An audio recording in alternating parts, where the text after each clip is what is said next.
अस्सलाम वालेकुम रहमतुल्लाहि वबरकातुहू।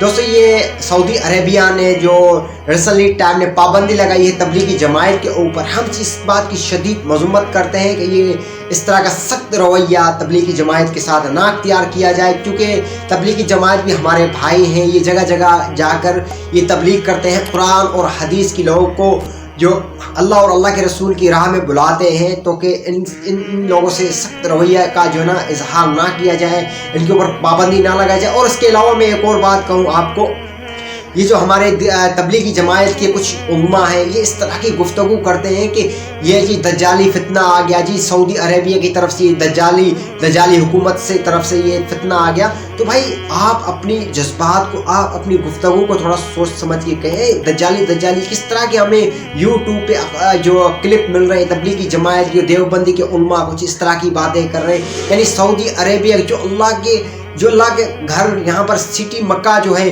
उसको आप टारगेट बना के ये कह रहे हो। तो ये आप इस बात को थोड़ा समझें, आप अपने जज्बात जो है वो कंट्रोल में रखें। हर मसला हल हो सकता है, हर मसला तवक्कल तू अल्लाह पे अगर हम छोड़ें तो मसला हो सकता है। ऐसे नहीं हो कि हम जहालत वाले यूट्यूब पे ये इस तरह की गुफ्तगू छोड़े कि दज्जाली फितना है जी, ये हो गया जी, वो हो गया, अभी हमारे ऊपर पाबंदी लगा।